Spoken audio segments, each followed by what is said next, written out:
Welcome to the Battery Mates Podcast. I am Dirty Dave, and as always, I'm joined by the Sandman Sean, Mr. Sean. How are you doing today, my fine sir? Man, I'm doing good. I'm doing good. We are past the Super Bowl, so everybody knows what that means. It is now baseball season. So yeah, I don't want to hear anybody talking about the NFL draft and our right now. This is baseball season. Spring training starts soon, and we're so excited here in Braves country. We thought we'd have a little special episode today as we start getting into these spring training months. We have a very special guest with us today. We have Mr. Beans from the Beaneater Podcast. Our man Jordan, or Beans, however you know him as. How are we doing today, man? Are you as excited as we are for this upcoming Braves spring training season? Because we can't contain ourselves. Yeah, I'm ecstatic. You won't have to worry about me talking about any football. I'm not a football fan. I watched the Super Bowl. It was fun. It's over. It's baseball season.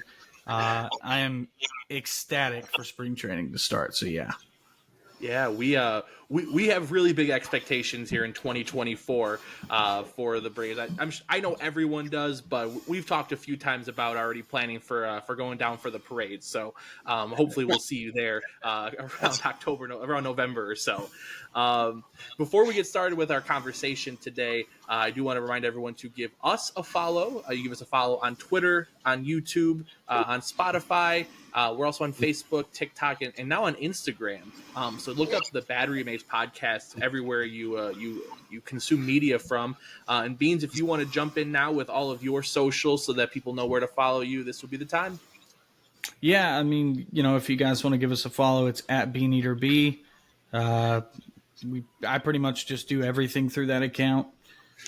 And we do our pod and everything through there. So just give us a follow and let's talk some ball. I love it. Yeah, this is one of the best Twitter accounts to follow. I know Sean also agrees with me on that, guys. For sure. Some people don't always agree. That's okay. I think you call those Mets fans. Am I right? Yeah. Mets fans, some Philly fans in there as well. But, but you're not doing Twitter right if everybody likes you. So right, that's a fantastic point. You're right. I love it. Well, with mention, we're getting into spring training right now, and man, we're really excited for pitchers and catchers reporting. Games start very soon after. I love this new format over the last few years where everyone kind of gets in, and then the games just start right away. It's like, oh, pitchers and catchers report. Oh, they're playing tomorrow. What's going on? I love it because it just means more baseball for us to consume. But one thing that Sean and Beans and I wanted to talk about was a few guys that we're really keeping our eyes on during spring training. Now, of course, you don't make your team solely off of spring training. We've seen some situations where guys absolutely rake or get on the mound and dominate during spring training, and they just can't put it together during the season. But it's a really good time to see guys who are making progressions and adding to their arsenal that they already have. So I'm going to start off by handing over to the Sandman, Sean. Sean, we all agreed to take on one prospect or young guy that we wanted to look at, and one veteran or guy who's been in the big leagues for at least a little bit. So talk to me about a prospect you're really looking for during spring training this year. So I think the obvious answer that I think most people would think is Hurston Waldrop. That's a guy that I think a lot of people are going to be watching just because of his meteoric rise. But for me, it's Nacho Alvarez. We're kind of looking at, when you look at what the Braves have locked up, like everybody's kind of locked up outside of that shortstop position in left field. And so you just kind of to see Nacho and get more eyes on him. He's pretty touted, especially, as far as a Braves position player, we talk about this a lot. There's not a ton of position player depth in the Braves farm system at this point. And so, we're kind of seeing that kind of get built back up a little bit with this year's international draft and stuff. But, so he's probably my guy to watch that I really kind of want to just see what he's got. And, it's not always as if you're trying to watch 162 at the big league level, and then it's kind of hard to throw in too many of those minor league games on top of that, when you've got everything else going on. So my prospect that I'm going to watch that I'm really excited for is Nacho Alvarez. I love it. Definitely an outside pick, especially as you mentioned with all that pitching depth. But yeah, Nacho Alvarez, I mean, this is kind of the guy who could swing himself into being one of the more valuable players for the Braves with the cost that would be associated with him and the positions he can fill. So I love it. I'll definitely be watching him as well. Beans, how about you, man? What's a young guy or a prospect you're looking for in 2024 spring training that you're going to keep your eye on? So some of the guys that I like a lot, honestly, aren't really going to be there. A guy that I'm really looking forward to this season, seeing what he does, is Spencer Schwellenbach. I'm really high on Schwellenbach. I think that he's actually got a higher ceiling than AJ Smith-Shawver at this point. Smith-Shawver still has some, not control issues, but command issues. Right. And I think that Schwellenbach doesn't have that. If I had to go with a guy who is going to be there, I would go with Smith-Shawver because I'm intrigued to see how his command looks. And I saw some really just dirty, filthy changeups from him the last few times that he pitched last year. And even with not great command, if that changeup continues to look like that and develop that way, he could be pretty special. Yeah, and that's a great point. I mean, a lot of guys, I think back to my childhood, and man, Johan Santana has one of the best changeups I've ever seen in my entire life. And you think of guys that have that changeup, those are the guys who can come in and just for a 3 or 4 year stretch just dominate the sport. So I love that. If you keep people guessing and off guard, you're going to have a lot of success in the bigs. And I'm actually going to go with another guy who got a little bit of a look at the end of last season. I'm looking at Darius Vines. I really like Vines. Vines had a bit of a home run issue. He gave up 9 earned runs last year in his 5 appearances. He gave up 3 home runs. If he can keep the ball in the park, his stuff plays. And, when you have a Chris Sale who may have some injury issues and you have a 5th spot in the rotation that's still up for grabs, I personally like keeping an AJ Smith-Shawver and Hurston Waldrop in the minors for an extra year.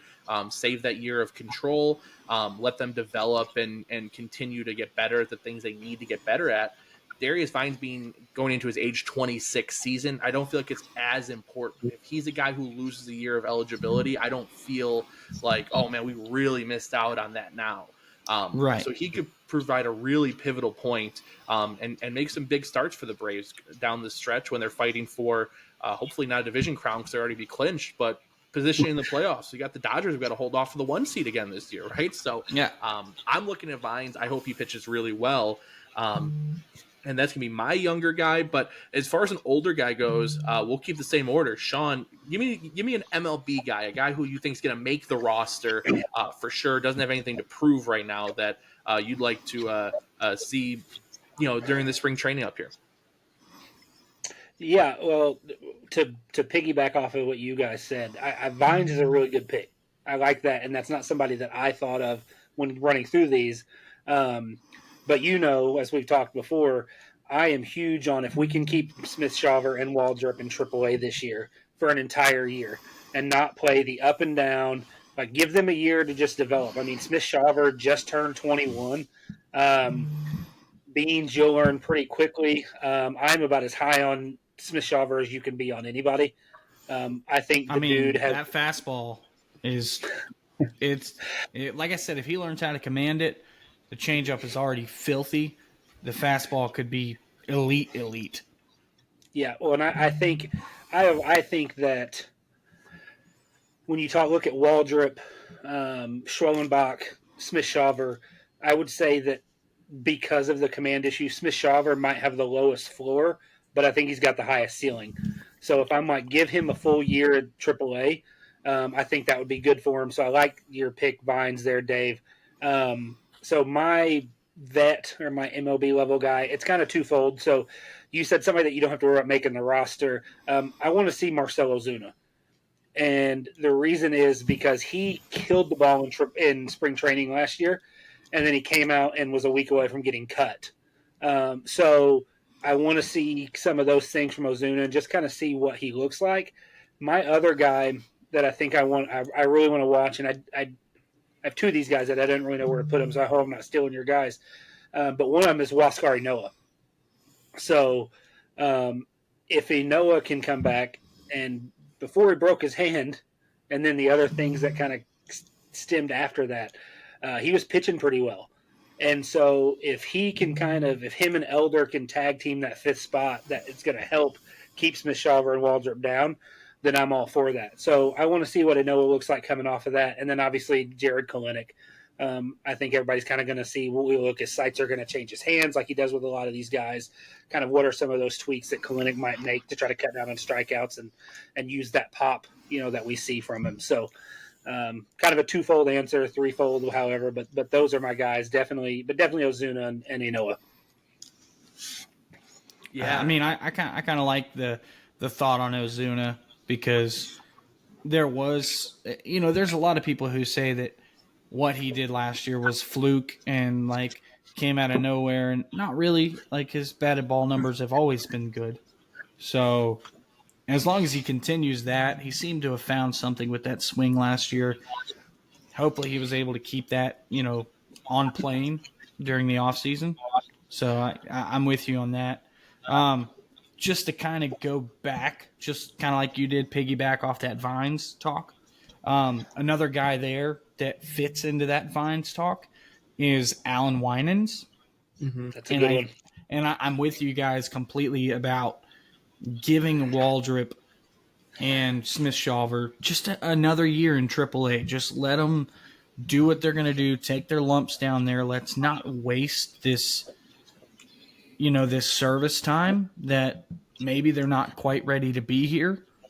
That's why we went and got a Chris Sale. Let's make sure they're ready.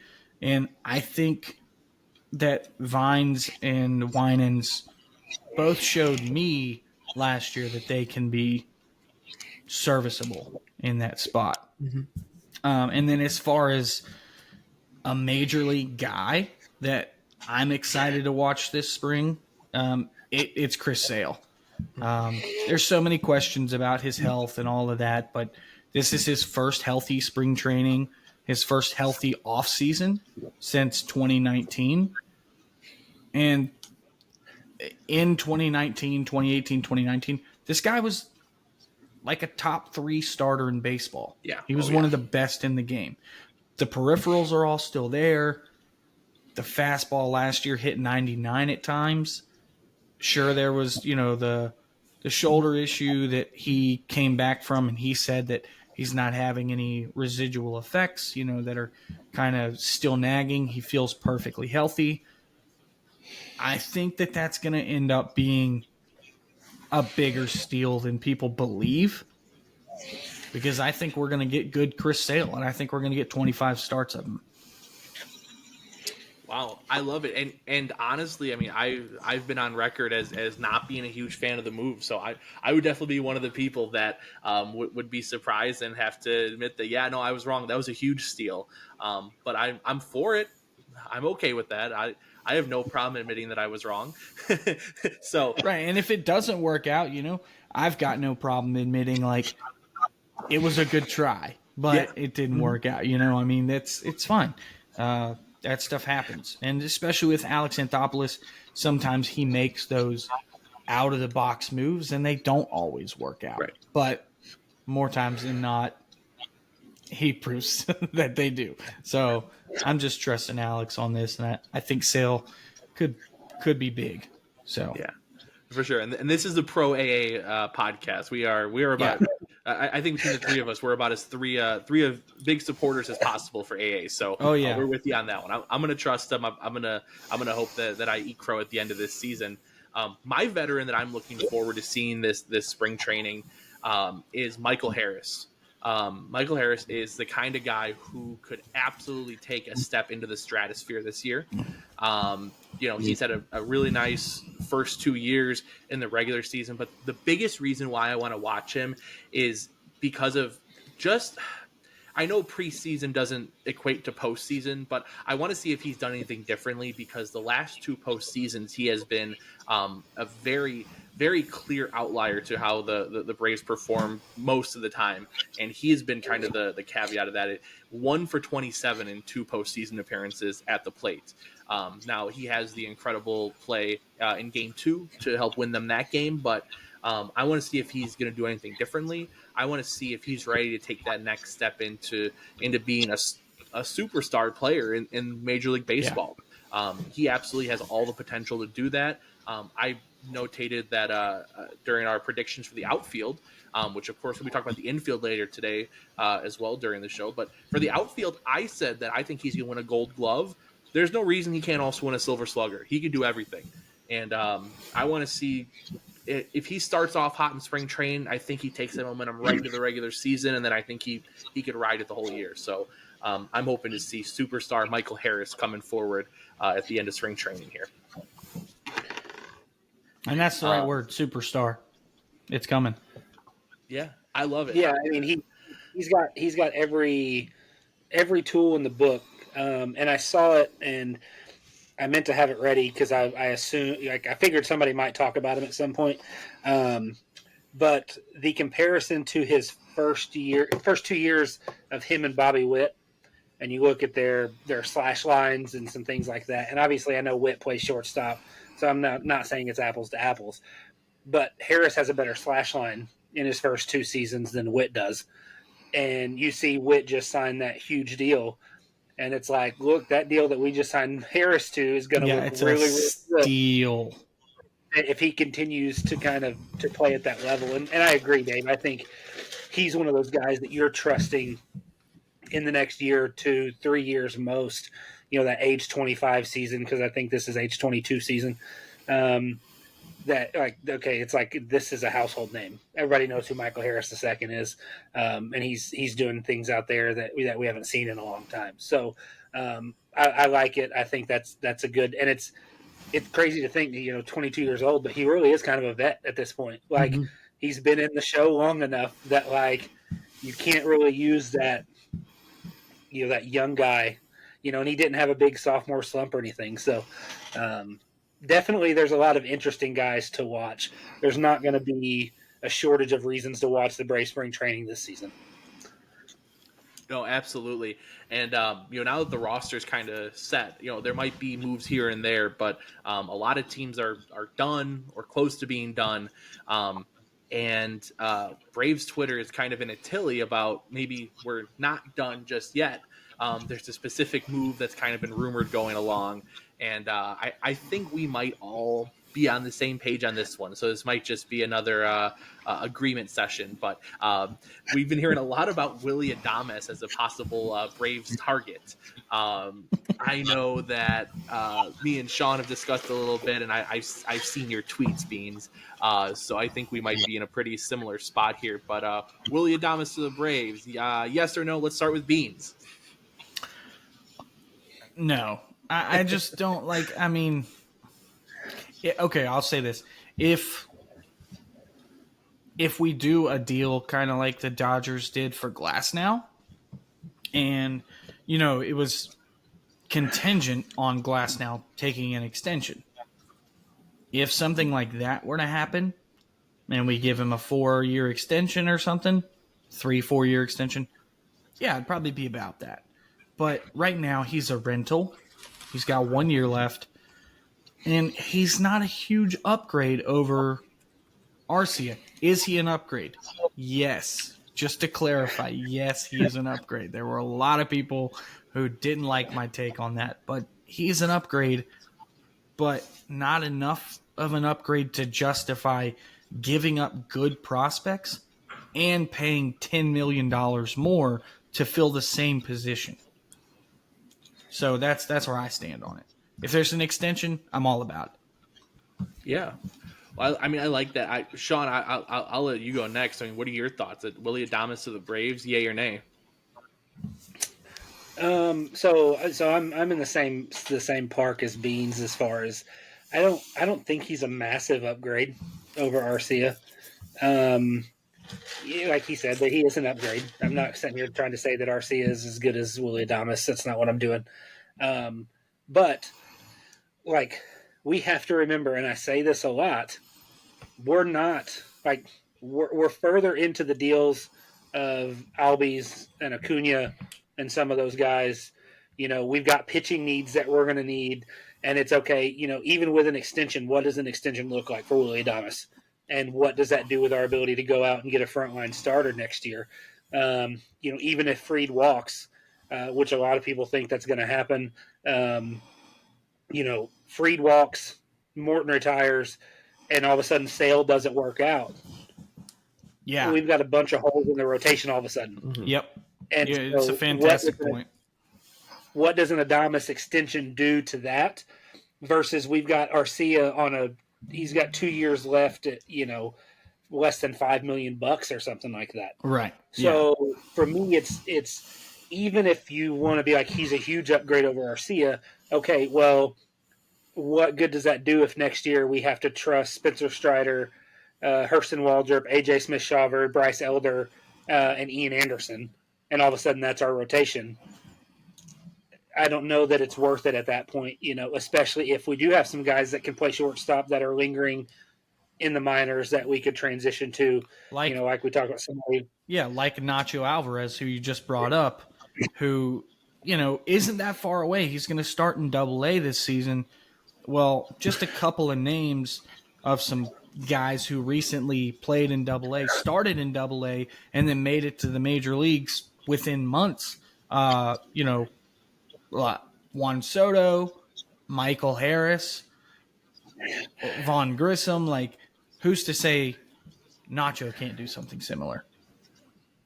Exactly. And if you think you can fill that spot, because here's the thing, and this is why I'm so high on Kalinick, is you don't need your shortstop or your left field to be a superstar when you have the lineup the Braves have. Right. Okay? Go play serviceable defense. At shortstop, I'd like a little bit better than serviceable, but go play decent defense and be a good 8 or 9 hole hitter. Like, I don't need to reinvent the wheel whenever I've got Sean Murphy, Matt Olson, Ozzie Albies, Austin Riley, Michael Harris, Ronald Acuna Jr. all locked up. I just don't need that. And so it's at some point it's and I hate to say this, but at some point it's overkill if it handicaps your ability to go out and field the rotation that you need to field in order to win in the postseason, because we've seen where we faltered in the postseason. Yes, our bats were dead last year. That to me, that was an anomaly. That's something that's just not going to happen the way that it happened last year. But the reason the Phillies beat us was because all of a sudden Zach Wheeler, Aaron Nola, and Ranger Suarez are unhittable. Right. And so you have to have starting pitching to go into the postseason and win that way. And we're throwing Bryce Elder in Game 3 because Charlie Morton's got an injury. And Max Fried, and Max Fried has blisters, and you can't blame the offense for all of that. It's no, and you, I mean, if you go back and listen, I was a proponent in Game 3. This was how desperate we were. I said, look, use Brad Hand as a starter, as an opener. Like, get through the lefties. Okay? No, I'm laughing. No, I'm laughing because I said the exact same thing. Get through Schwarber, get through Harper. Let's go.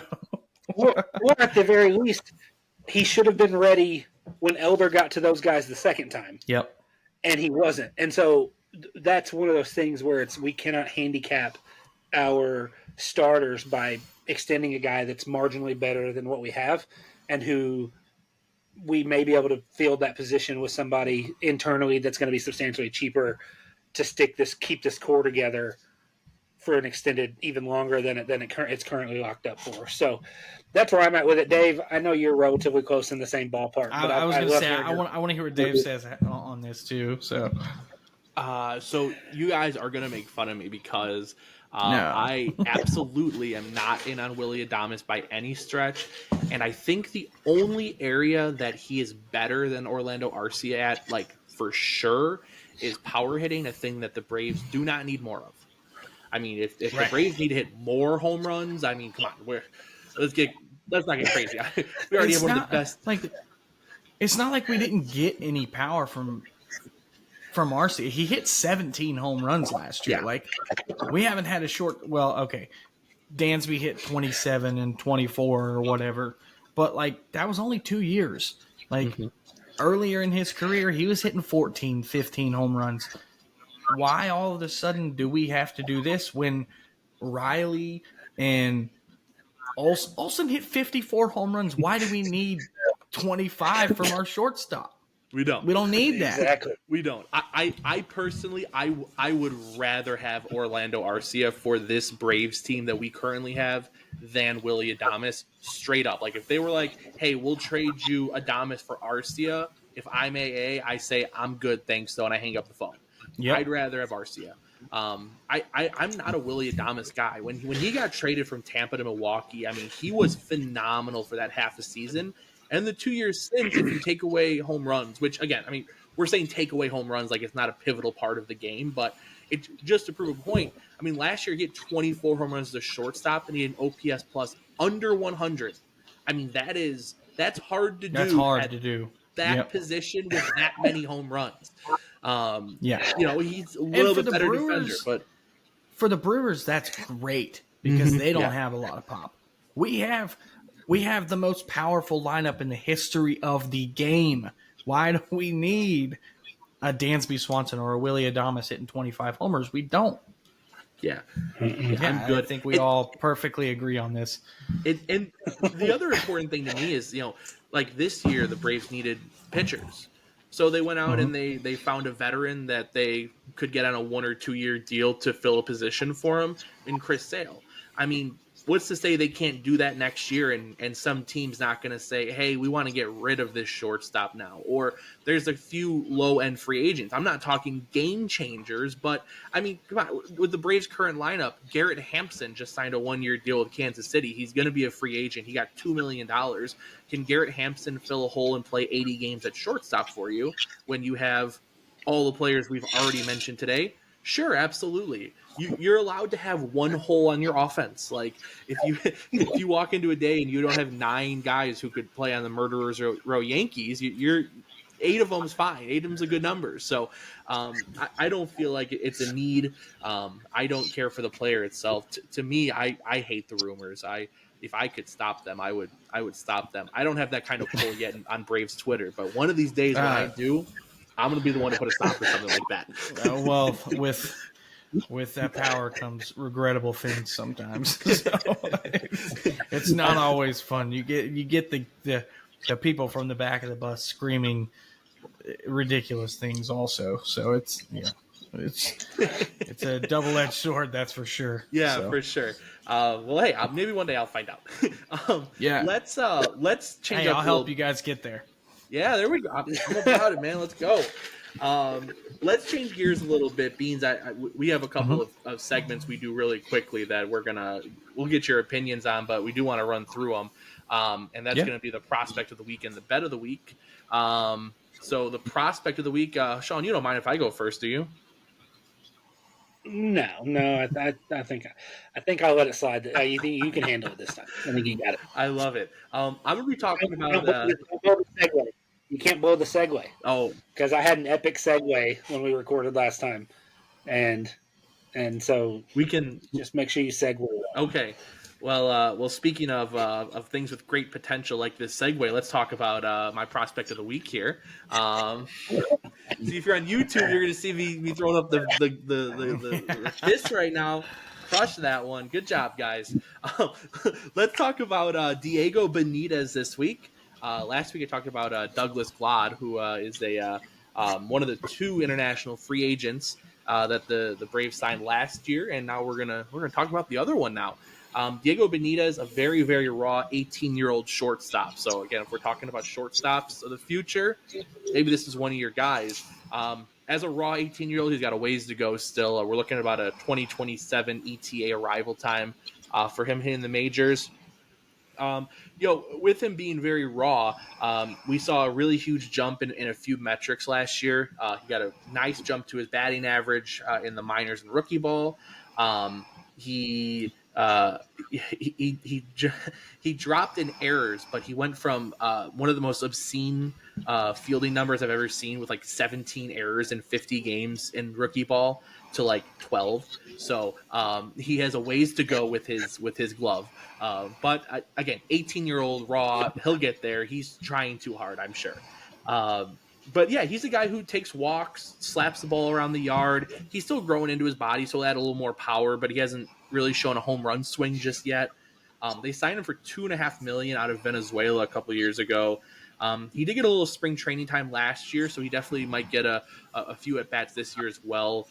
He's going to start the year in Augusta, so he's still got a ways to go. But definitely one of those guys who, again, raw 18-year-olds. Once one of those guys figures it out, they figure it out quick. So another guy who you may never hear of ever again, or within a year and a half, they might be the guy that, when we're talking about expectations for 2026 spring training, we'll name him instead of Darius Vines this time. So that's going to be Diego Benitez, Braves prospect. And that will lead me over to the Sandman. Sean, what do you call your segment? The Sandman something, or give me the whole thing. Throw the whole tagline out, please. All right. It's the Sandman's surefire bet of the week. There we go. All Let's right. hear it. I love it.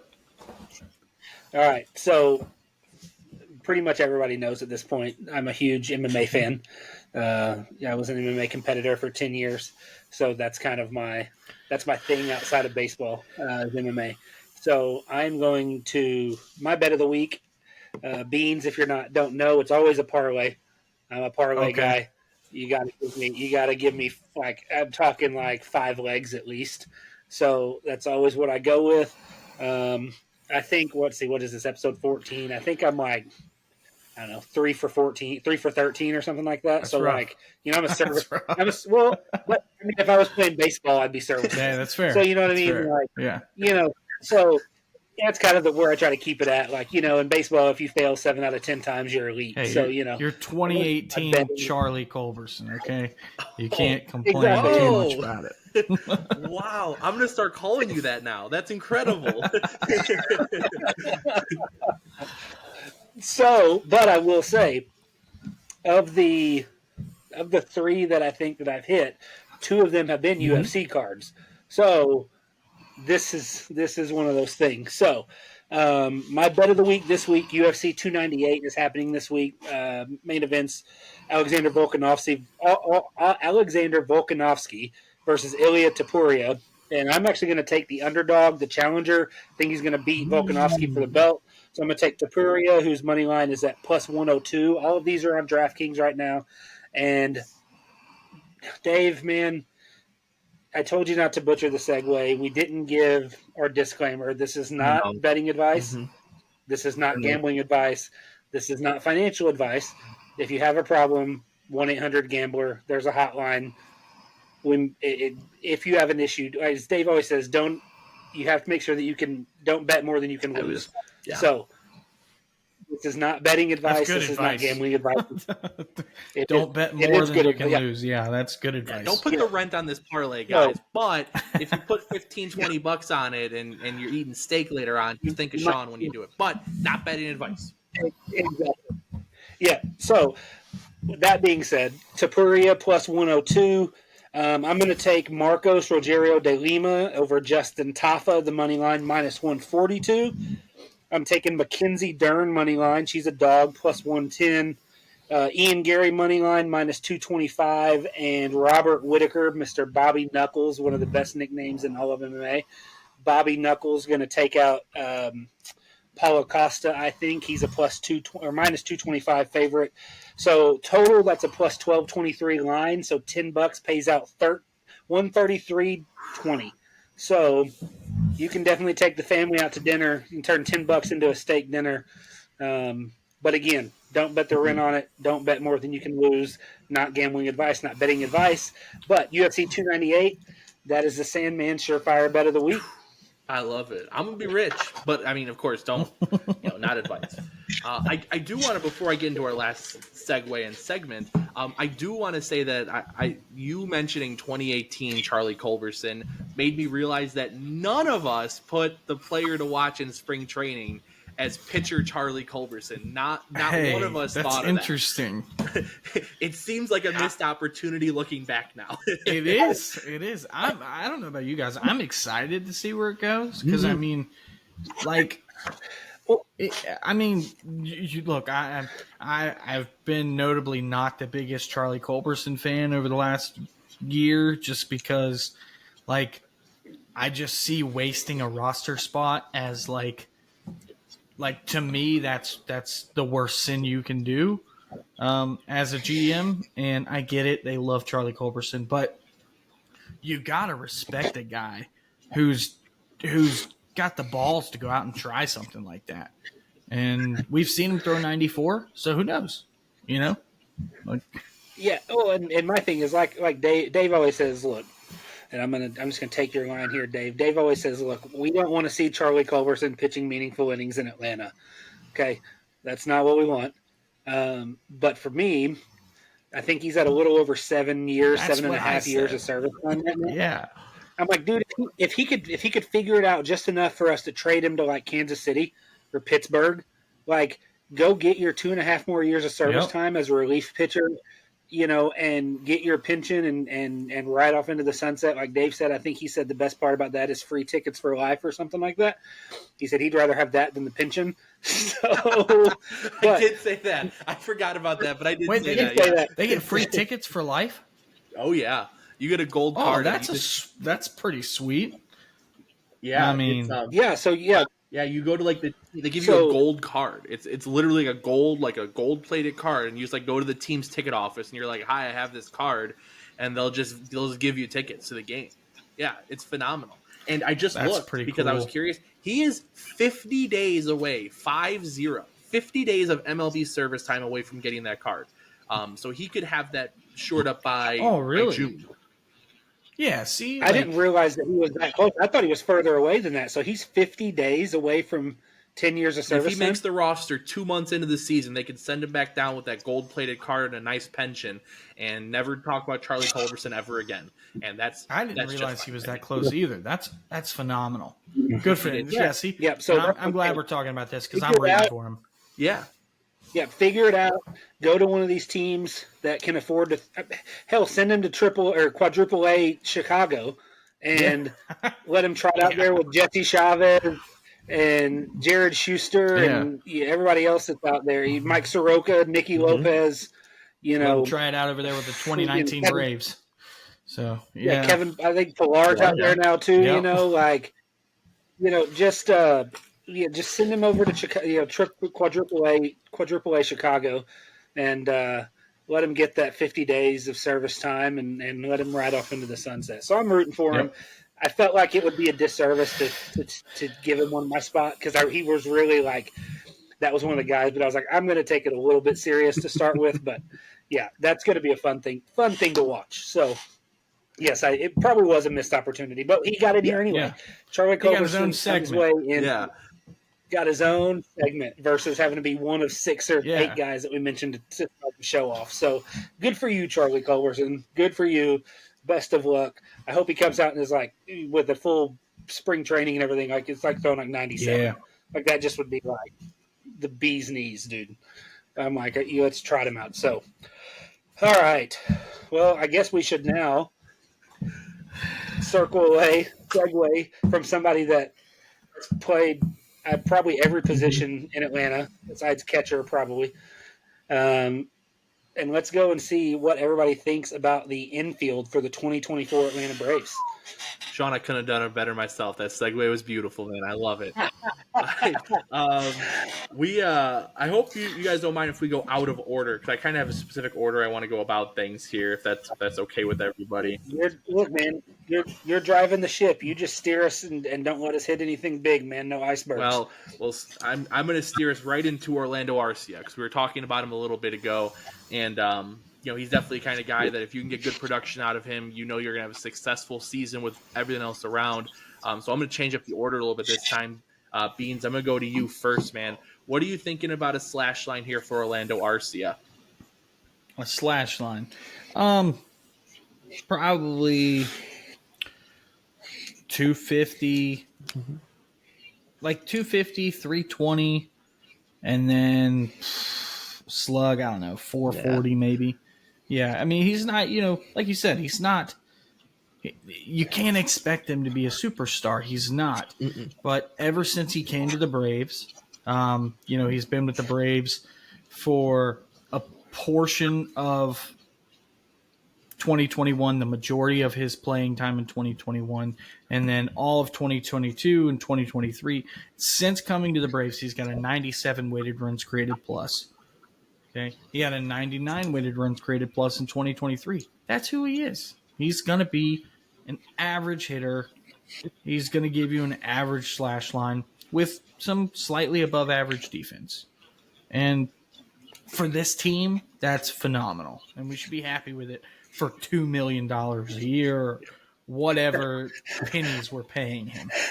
So, no, I do. I love that. I'll jump in next here because I got very similar. I'm thinking a 250 hitter as well. I put 250 exactly on my paper. I think he's going to be a 15 home run guy. I think he's going to probably drive in 65, 70 runs, something like that. I think that, he's not going to be a threat to steal many bases. He's not going to be a threat to win a gold glove. He's not a silver slugger guy. He is 250, hit a few home runs. If one or two of those are like big home runs, give you the lead in the 8th inning sort of deal, you're ecstatic. So that's I'm in the exact same boat. How about you, Sean? What are you thinking for Orlando this year?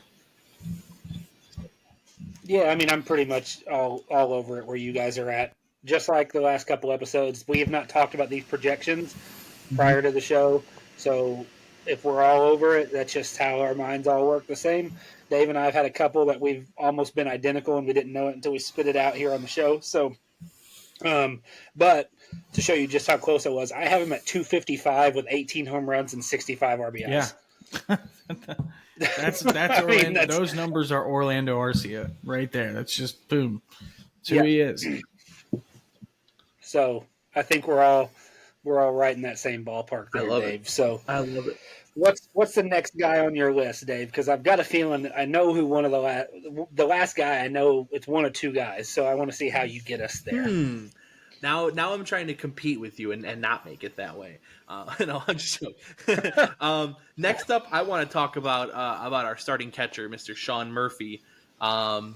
Beans, what are your thoughts on Mr. Murphy going into 2024? Kind of an up and down first year in Atlanta, but he had some really high highs, and I think he's one of the better catchers in the sport. But what are your expectations for him this year, or I should say, what do you think he's going to be doing? I mean, he's a top 3 catcher in baseball. I mean, if you really want to put him top 3, I've got him top 2. The only guy I can justify putting above him is Adley Rutschman. I think he's going to hit 20 to 25 homers again. I don't think we're going to see the down second half that he had again. I think that was a product of a few things. He had a hamstring injury. He had never played a full season in Atlanta. And if you watched, I don't know if you guys watched it or not, but if you go through and watch the Q&A that they did at Braves Fest, he mentioned that got pretty tough on him and that it was kind of a learning curve for him. So I think he'll be more prepared for that. He's great defensively, like one of the best arms in baseball. Maybe some of our pitchers could do him a little bit more of a favor and get to the plate quicker because we have like one of the worst staffs in baseball for that.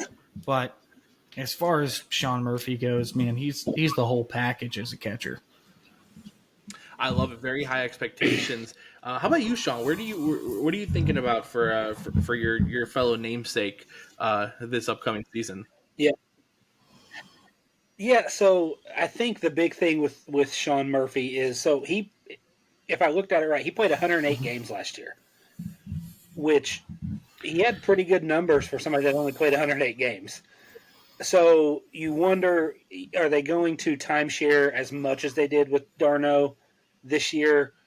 You see, that's one of those things that I think that's a question mark. Is, are they going to split it as much as they did?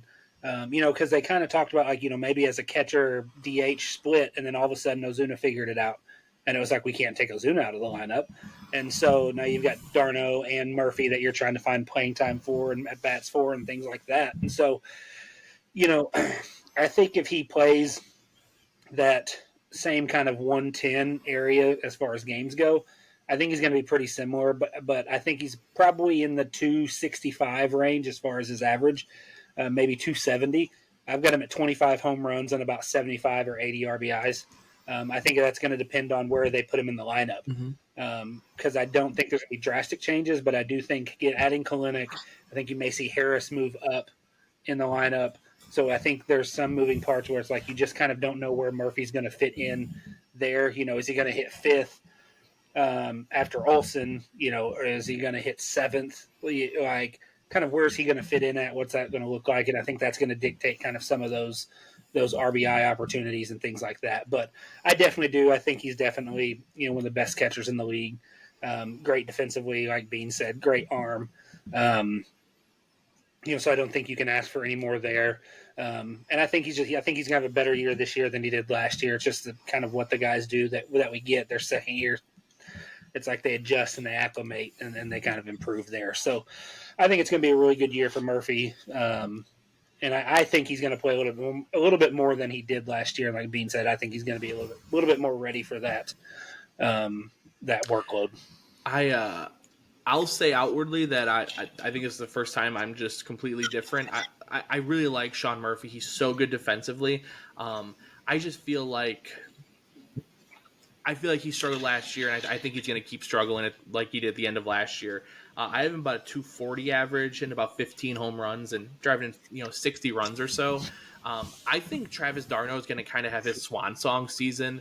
I think he's going to have maybe like his last year where he's going to be really productive, which we'll talk about. Me and Sean will talk about next week on our bench predictions. But Sean Murphy's so good defensively, and it's just a hunch sort of thing. I really have nothing to back it up. I can't lie to you guys. He just struggled at the end of last year, and I'm worried that it leaks into this year a little bit, and then he starts losing a few games here and there because if he struggles. And so I do have him winning a Gold Glove, though. I think he'll win the Gold Glove at the catcher position. I'm such a huge fan of his defensive game, but I just don't know. I'm not as high on him as others. I think that, you could definitely make the case for being a top 3 catcher in baseball coming into this season. To me, Adley for sure.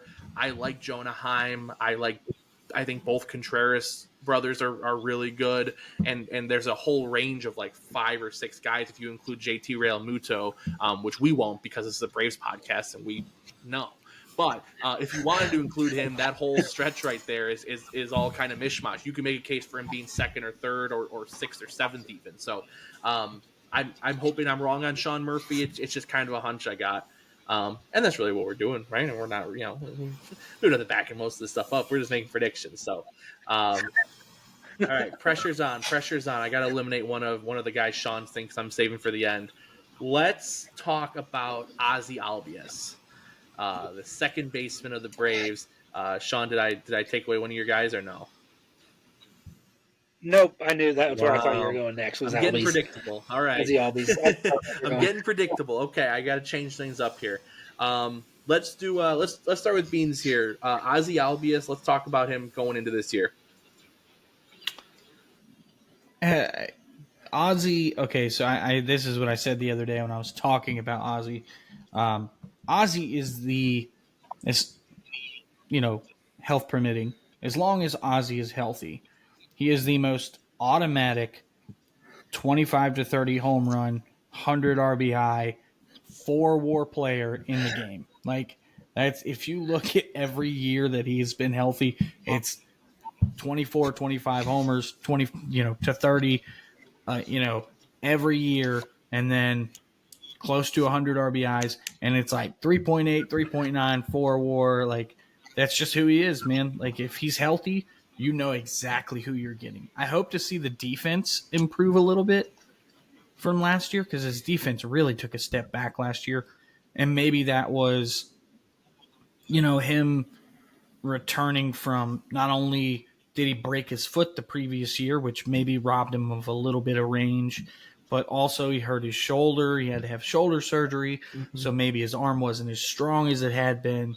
So I think hopefully some of that will come back. So we'll see where that goes. But Ozzy's just automatic, man. Like, that's the only thing I could ever say about him. Yeah. Yeah, and I mean, I'm kind of right there with you. I mean, I've got him hitting around 280 with about 28 home runs and 105 RBIs. So I mean, just kind of that status quo, Ozzy Albies, his, like you said, his healthy seasons. That's what he does, and it helps. His the chop house, helps his left-handed stick. And, that's where he takes most of his at-bats from. So I think that helps his power numbers. But that's what I've got. I think he kind of stays the status quo. I don't think it's a huge jump up or back. I think it's just kind of, if he's healthy, you're going to get the Ozzy Albies you get every year for the last 4 years, I love that, Sean. I have the exact same number of home runs and RBIs. 28 home runs, 105 RBIs, what I've written down here. That's hilarious. I saw you laugh, but I didn't know if it was because we were so close or if you were like, I'm going to piss these guys off. I think Ozzy's going to suck. No. What am I? The shredder? No, I respect Ozzy Albies. I'm not clueless like MLB Network's projection system. Right, there you go. No, Ozzy Albies is.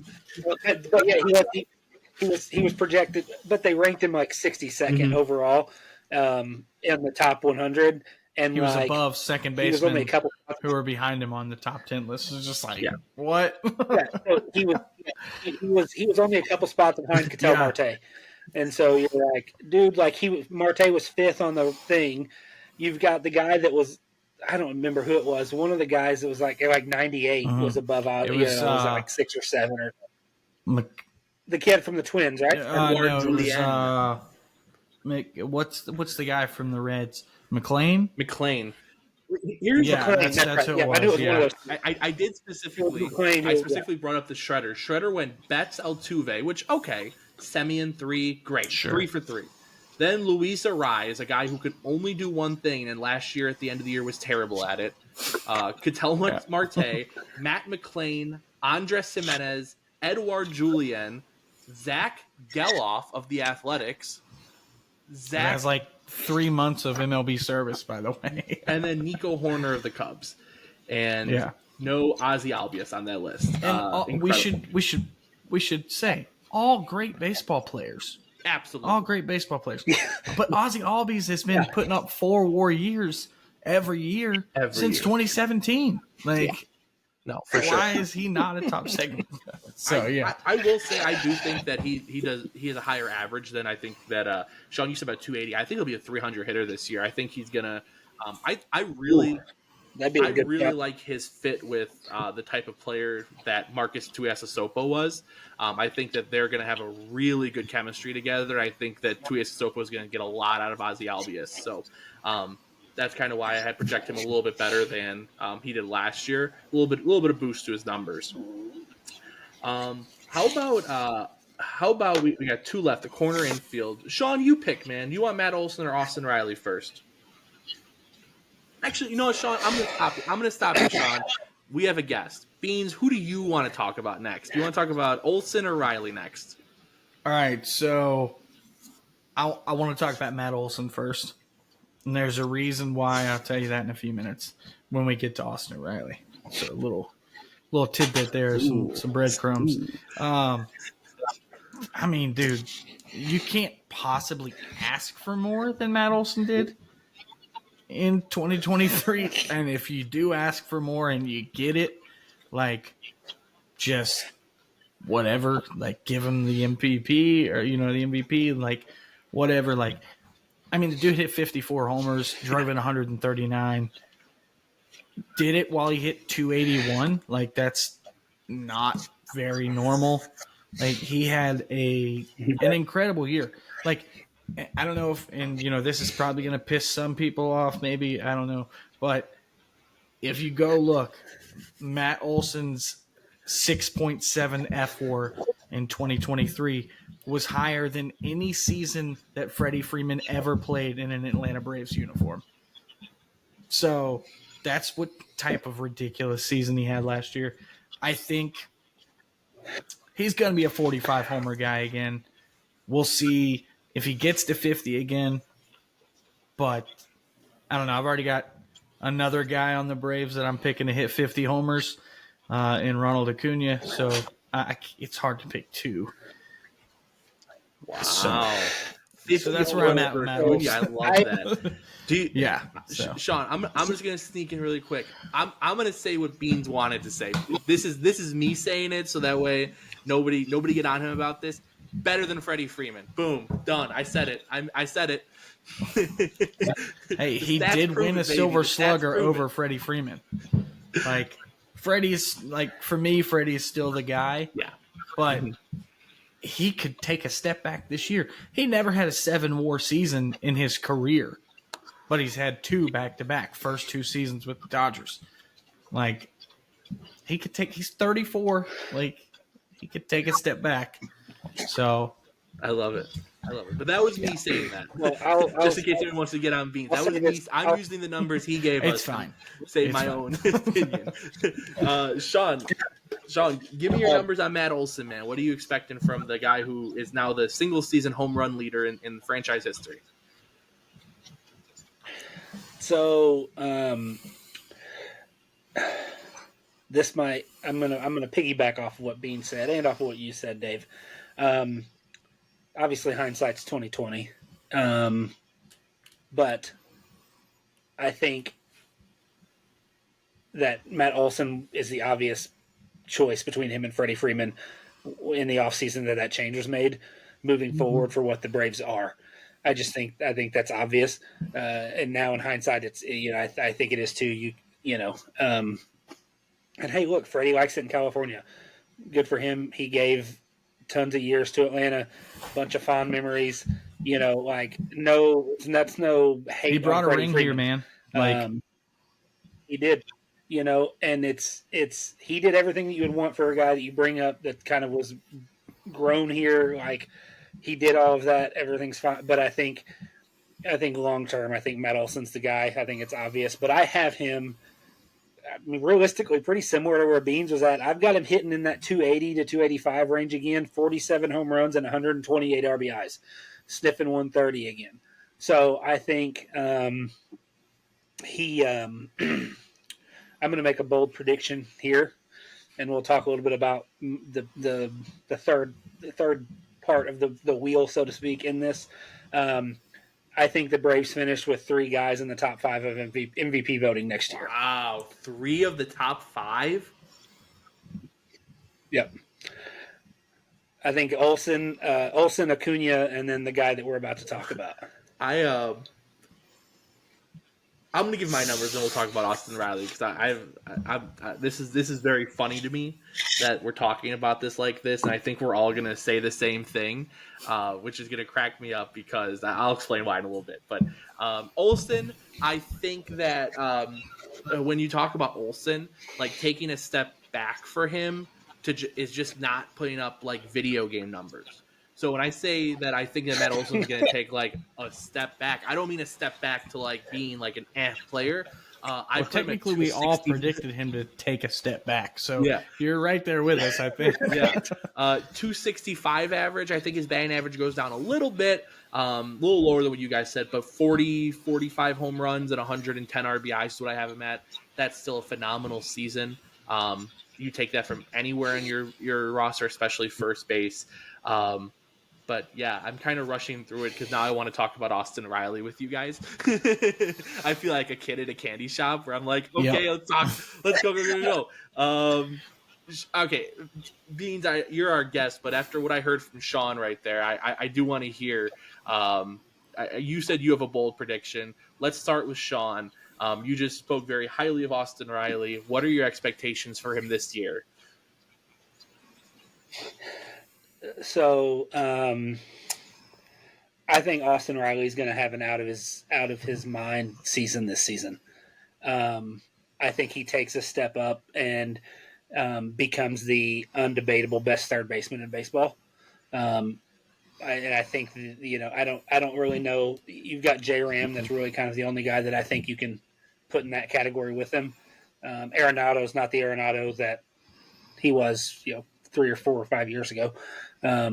He's good. I'm not saying that Arenado is not a great player. That's not what I'm saying. But so I think Riley just goes out of his mind. I've got Austin Riley hitting 305. I think that he's going to hit 45 home runs. And I've got him clearing 135 RBIs. And so I think he does what Olsen did, but he hits 300 while he does it. I love it.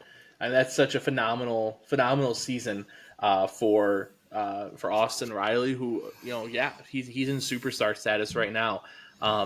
Beans, you mentioned there's 3 guys in the top 5 of MVP this year, and you mentioned that. That's me. What did you say, Sean? I'm sorry, I didn't catch it. I'm the one that said that I was going to pick 3 guys to finish in the top 5. We're all just running together with all the love for the Braves.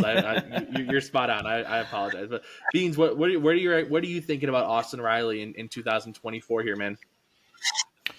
So, to tell you what I think about Austin Riley in 2024, I'm going to go back in time a little bit. And entering 2023, someone asked me, what would it take, or like, what is one thing that could happen to the Braves that would force me to not pick them to win the division? Because I always told people I'm not scared of any other team. I'm only scared of the Braves not performing the way that they can. And the thing that I said was Austin Riley having a down year is the only thing that makes me think that it's possible for us to take a step back. And then he started out having a down year. Mm-hmm.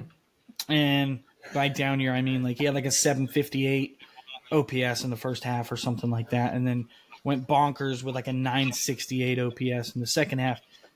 Don't correct me if I'm not spot on those numbers. I didn't look them up just now. I just know that I'm close. So my prediction for Austin Riley in 2024 is Sean said that the Braves are going to have 3 guys finish in the top 5 in the MVP voting.